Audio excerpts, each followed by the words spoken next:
अस्सलाम वालेकुम, welcome back to my channel. उम्मीद करती हूँ आप सब बिल्कुल ठीक होंगे, खैरियत से होंगे और खुश होंगे। आजकल सोशल मीडिया की लाइफ को काफ़ी पसंद किया जाता है और लोग समझते हैं कि जो सोशल लोग होते हैं, जिनकी सोशल लाइफ होती है, वो लोग काफ़ी हैप्पी होते हैं और उनको कोई दुख नहीं होता, कोई परेशानी नहीं होती। जबकि ऐसा बिल्कुल भी नहीं होता। सबकी ज़िंदगी में कोई ना कोई टेंशन, कोई ना कोई परेशानी, कोई ना कोई दुख लाज़मी होता है। पर कुछ लोग हैं इसको दिखाते हैं, कुछ लोग छुपाते हैं। सोशल मीडिया पे ज़्यादातर लोग आपको अपनी लाइफ का वो ही हिस्सा दिखाते हैं जो वो दिखाना चाहते हैं या आप लोग जो देखना चाहते हैं। सबकी लाइफ में कोई ना कोई डाउनफॉल लाज़मी चल रहा होता है, पर हम लोग जो सोशल मीडिया पे अपनी लाइफ को, अपने डेली रूटीन को शेयर करते हैं, वो सिर्फ आपको अपनी लाइफ का वो ही हिस्सा दिखाते हैं जो उनकी डेली बेसिस पे ज़िंदगी में चल रहा होता है। उनकी पर्सनल लाइफ में क्या चल रहा है, क्या नहीं चल रहा, ये बहुत कम लोग शेयर करते हैं और ज़्यादातर लोग ऐसी बातों को छुपाते ही हैं। तो इसीलिए हमें ये देख के कि सोशल मीडिया की लाइफ काफ़ी अच्छी है या इसकी ज़िंदगी बहुत पुरसुकून है, इनकी ज़िंदगी में कोई टेंशन वगैरह नहीं है, अंदाज़ा नहीं करना चाहिए।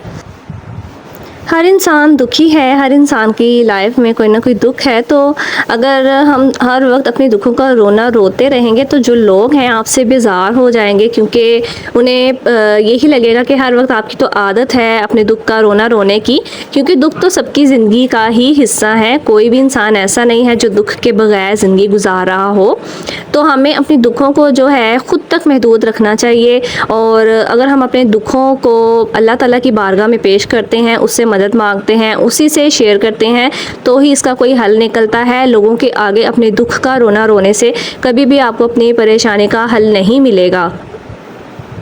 और दूसरों की लाइफ से आप हसद करना तो बिल्कुल छोड़ दें कि ये अपनी ज़िंदगी में बहुत खुश है, क्योंकि कुछ लोग होते हैं अपनी खुशी को ज़ाहिर करते हैं लेकिन अपने दुख को छुपाते हैं।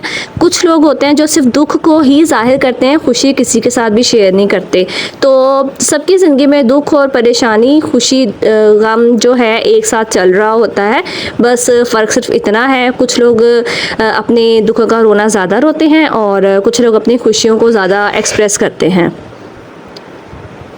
हमें ऐसे लोगों के साथ भी अपनी खुशियाँ शेयर नहीं करनी चाहिए जो हमेशा अपने दुखों का रोना रोता रहे, क्योंकि ऐसे लोग आपकी खुशियों से हसद कर सकते हैं। तो अपनी खुशी का भी हर किसी के आगे ढिंढोरा नहीं पीटना चाहिए, अपने दुख का भी हर किसी को नहीं बताना चाहिए। दुख हो, परेशानी हो, आप अल्लाह ताला से मदद मांगे तो आपको बहुत अच्छे हल नज़र आएंगे, बहुत आपकी जो परेशानियां हैं दूर हो जाएंगी। कहने को तो हम मुसलमान होते हैं, लेकिन अपनी दुख और परेशानी में हम लोग बिल्कुल ही हौसला हार जाते हैं। जबकि हमें जो हुज़ूर सल्लल्लाहु अलैहि वसल्लम ने बताया हुआ है, अगर हम उन तरीक़ों पे अमल करें, उन बातों को अपनी ज़िंदगी का हिस्सा बना लें, तो हमारी काफ़ी परेशानियां जो हैं हमें इतनी फ़ील नहीं होंगी।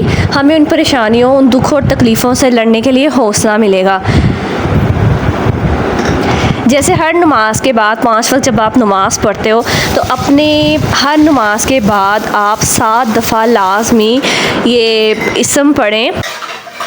जब आप मुश्किलों में इस चीज़ का अहद करते हैं कि मेरे लिए अल्लाह ही काफ़ी है, मैं उसी पे भरोसा करता हूँ, तवक्कल करती हूँ कि जो पूरे अर्श अज़ीम का मालिक है। तो जब हम इतनी तारीफ़ अल्लाह ताला की करते हैं, तो ये कैसे हो सकता है कि जब जिस ज़ात से हमने भरोसा लगाया है, जिस ज़ात से हमने सारी उम्मीदें लगाई हैं, वो हमें तन्हा छोड़ दे। हमें कुछ वक्त लगता है अपनी परेशानियों, तकलीफ़ों से निकलने में, लेकिन हमें वो कोई ना कोई सबक सिखा के जाती हैं। बस हम लोगों को अपने जो अक्ल है उसको इस्तेमाल में लाने की ज़रूरत होती है। हम लोग जब तकलीफ़ें, परेशानी आ जाती हैं, तो हम लोग ये कहते हैं कि जी इस तकलीफ़ के लिए मैं ही क्यों रह गया हूँ, जबकि हमें ये नहीं सोचना चाहिए। हमें हमेशा किसी न किसी अल्लाह ताला के इसमें आज़म से, किसी न किसी आयत से अपने लिए सब्र ढूंढना चाहिए, क्योंकि ये हमें काफ़ी हद तक ना परेशानियों से निकलने में और उनको उनकी वजह को ढूंढने में हमारी मदद करता है। अल्लाह ताला हमें कोई ना कोई ऐसा वसीला दे देता है या किसी को हमारे लिए ऐसा वसीला बना देता है जो हमें उस परेशानी से निकालने में मददगार होता है। अपनी परेशानियों तकलीफ़ों में जितना ज़्यादा अल्लाह ताला का ज़िक्र करते हैं हमारे दिल को उतना ही सुकून और इत्मीनान आता है। अगर आप अपनी परेशानियों में, तकलीफ़ों में, दुखों में गाने सुनेंगे या कोई शेर व शायरी करेंगे तो आपका दिल मज़ीद बेचैन होगा। आप डिप्रेशन का शिकार हो सकते हो, ख़ुदकुशी की कोशिश करने की कोशिश कर सकते हो। मतलब बहुत से गंदे गंदे ख़यालात, शैतानी ख़यालात हमारे दिमाग में बैठ जाते हैं। तो बेहतर यही है कि जब भी हमें कोई परेशानी आए, हमें हमेशा अल्लाह ताला के नामों में से, अल्लाह ताला के अस्कार में से ही कोई ना कोई ज़िक्र करते रहना चाहिए। तो अपनी परेशानियों को देख के, दूसरों को खुश देख के ये नहीं समझना चाहिए कि वो बहुत खुश है, उसको कोई परेशानी नहीं होती। बस आपको ये समझने की कोशिश करनी चाहिए कि लोग हर किसी को अपनी परेशानी नहीं बताते। काफ़ी लोग हैं जो अपनी खुशियों में सबको शरीक करते हैं लेकिन अपनी परेशानी में किसी को कोई शरीक नहीं करता। और कुछ लोग होते हैं जो सिर्फ अपनी परेशानियों में ही शरीक करते हैं, खुशियाँ वो अकेले ही मना लेते हैं। तो मज़ीद किसी को देख के जलने कुड़ने से बेहतर है आप अपनी ज़िंदगी में तवज्जो दें, अपनी खुशियों में मगन रहें, दूसरों को इग्नोर करें और अपनी जो आपके पास चीज़ें हैं, जो आपको चीज़ मुयस्सर है, आप उससे ही मुतमईन रहें। अपने आप को मुतमईन रखने के लिए एक बेस्ट तरीका ये भी है कि आप दूसरों की हेल्प करें। और जो लोग दुखी हैं, जब वो आपको अपना दुख सुना रहे हैं तो आप आगे से अपना दुख सुनाने की बजाय सिर्फ उनको उनका दुख सुने, उनका दुख बांटें और उन्हें अच्छा मशवरा दें जिसकी वो आपसे तवक्को रखते हैं। चलते हैं अब अपने व्लॉग की तरफ। तो आज मैं बना रही थी आलू गोश्त। सबसे पहले तो आज हमने किया था नाश्ता ब्रेड एग का, और क्योंकि गर्मी बहुत ही ज़्यादा है तो दिल बिल्कुल भी नहीं करता कि आप कुछ नाश्ता करो या किचन में जाके कुछ बना लो। रोज़ाना तो आप बाइक का नाश्ता नहीं कर सकते, इसीलिए मजबूरी के हमारे किचन में जाना ही पड़ता है। तो नाश्ता करने के बाद फटाफट से मैंने धो लिए बर्तन, और आज करनी थी कूलर की सफाई करनी थी, रूम कूलर की। तो फिर पहले मैंने वो की थी और उसके बाद फिर मैं आ गई थी खाना बनाने के लिए। और कोशिश मैंने बहुत की थी कि मेरा जो आलू गोश्त है झटपट पक जाए, लेकिन फिर भी काफ़ी ज़्यादा टाइम लग गया था। तो फिर सबसे पहले तो मैंने इसको जो खड़ा मसाला है ऑयल में उसको थोड़ा सा तड़पा लिया था, और उसके बाद उसमें मैंने प्याज डाल दिए थे। प्याज जब थोड़े मेरे सॉफ्ट हो गए थे, गुलाबी गुलाबी हो गए थे, तो फिर मैंने उसमें जो गुलाबी गोश्त है वो डाल दिया था, यानी कि बीफ मैंने डाल दिया था। और फिर उसको थोड़ा सा मैंने भूना था। उसके बाद इसमें लहसुन, अदरक और बाकी की जो भी आप स्पाइसेस डालना पसंद करते हैं वो इसमें डाल दें, और फिर मज़ीद इसकी भुनाई करें और साथ डाल दें। मैंने दही डाली थी, टमाटर नहीं डाला था। और उसके बाद इसकी अच्छे से भुनाई कर लें जब तक कि इसका घी अच्छे से साइडों पे निकल नहीं आता। उसके बाद इसमें आलू काट के बड़े बड़े शामिल कर दें और प्रेशर लगा दें, ज़्यादा भूनने की फिर ज़रूरत नहीं पड़ती। बताने में तो झटपट बन गया है, लेकिन जब पकाना पड़ा था तो मुझे समझ आ गई थी कि बड़ी गर्मी थी, तो इसीलिए पकाने में काफ़ी ज़्यादा टाइम लग गया था। एक तो गैस इतनी कम हो जाती है ना जब आपने कुछ पकाना होता है। वैसे तो लगता है कि भांबड़ जल रहे हैं, लेकिन जब आप कुछ पकाने के लिए बैठो तो गैस जो होती है बहुत ही कम हो जाती है। तो उस वक्त भी यही हाल था, और गैस कम थी तो इसलिए पकाने में जो थोड़ा टाइम है वो ज़रा ज़्यादा लग गया था।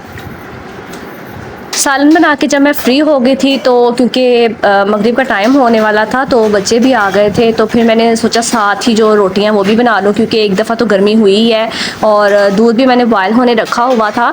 तो चूल्हा जल रहा है, एक बार से ही रोटियां बना के रख लेती हूँ, बाकी अगर किसी ने दोबारा खानी होगी तो वो तब पक जाएगी। सब ने खाना खा लिया था और किचन भी मैंने साफ़ कर लिया था। थोड़ा सा रेस्ट करने के बाद, इशा की नमाज़ पढ़ने के बाद फिर मैं आई थी किचन में।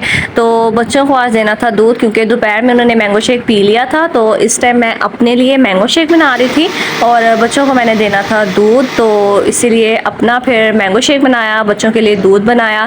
और सब कुछ करने के बाद, सारा कुछ सेट करके, किचन साफ़ करके, फिर मैंने आराम से रिलैक्स होकर आज चाय की बजाय मैंने पिया था मैंगो शेक। और इस तरह मेरे एक जो दिन की रूटीन है यहाँ पे ख़त्म हुई थी। आपको पसंद आए तो वीडियो को लाइक शेयर, चैनल को सब्सक्राइब ज़रूर करें। मिलती हूँ नेक्स्ट व्लॉग में, तब तक के लिए अल्लाह हाफिज़।